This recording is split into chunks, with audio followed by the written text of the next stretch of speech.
Долната облека првично беше наменета да послужи на повеќе намени. Менување на формата на телото на жената и зачувување на незината интимност од хигиенски причини. Низ историјата, жените беа принудени да носат од обиточни корсети, завој на градите за да се добие андрогеност на силуетата, па до палење на нивните градници како израз на ослободување. Благо речено, долната облека наметнува прашања кои се свегаат. Од широките дзиври до пашап градниците, историјата на долната облека открива многу за промената на улогата на жената во општеството, како гледаме самите на себе и како сме видени од другите. Фасцинантно е да се види како долната облека се промени во текот на последните 100 години, но дури и повеќе интересно е да се забележи она што остана исто. Градник од 90-тите наликува на еден од 1930 година, додека фотографијата на Изабел Блек од 1967 година би можела да биде снимена и денес.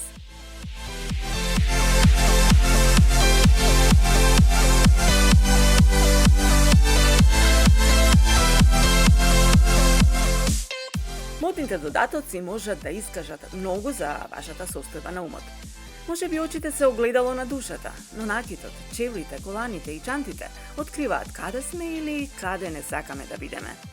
За време на презентација на колекциите секоја сезона, може би и поважно од новата силуета и прокламацијата за долго или кратко, припиено или широко, изборот на додатоците е одлучувачка клучна точка за дизајнерскиот моден став.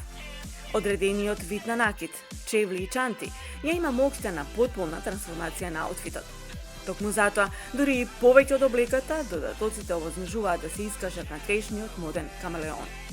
Нема ништо позабавно, интересно или погламурозно од суптилната игра со додатоците. Покрај широка насмевка, овој моден сегмент ја има и моќта да го артикулира или да го уништи изгледот. И тоа е она што секогаш елоквентно ќе говори за вашиот личен стил.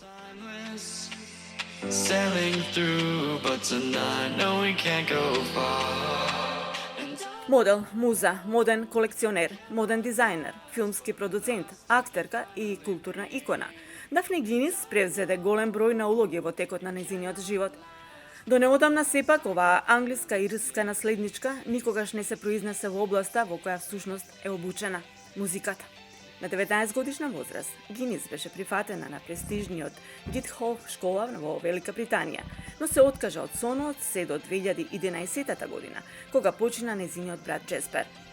По неговата смрт, сега веќе 48 годишна, се повлекува во студиото во Ирска со намера да го забележи само каверот на Боб Дилан, но наскоро се појавија со многу повеќе. Наоружана со својата колекција на новооткриените демо снимки, Гинис испраќа имейл на познатиот продуцент и честиот соработник на Дейвид Бови, Тони Висконти, кој по препораките на заедничките пријатели решава да ја даде шанса. Плодовите на нејзиниот труд, нејзиниот деби албум Оптимист во црна боја. Тај е наследник на прочуената пивара од 18 век Гинис. Како дете, таа расте во куќата на семејството во Англија и Ирска и го минува нејзиниот одмор во поранешниот манастир од 18 век во Каталонија, каде соседи се Салвадор Дали, Ман Рей, Марсел Дишан, Дитер Рот и Ричард Хамилтон. Првата работа во мода и беше со Изабела Блоу. На барање на директорката на Модниот институт за технологија Валери Стил, таа помина 2 години во обликување на изложба на 100 прикази на нејзината облека, која беше изведена во рамките на контекстот на нејзините други проекти, филм и моделинг. Таа има работено со Карл Лагерфелд, Мак Акрис, Гарет Пју и Филип Трейси, како уметница или пак како модел, или пак како обете. Таа беше пријател на покојниот моден дизајнер Александър Маквин и требаше да биде модел на ревијата за добротворни цели на пистата на денот кога беше објавено неговото самоубиство. Таа дизајнира мода, накит и парфем. Од 1994 година таа е на листата на најдобро облечените интернационални ликови.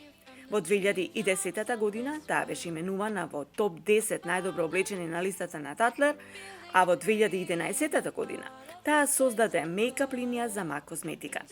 Во јануари 2011 година беше поканета од Том Форд да затвори неговата камбек модна ревија.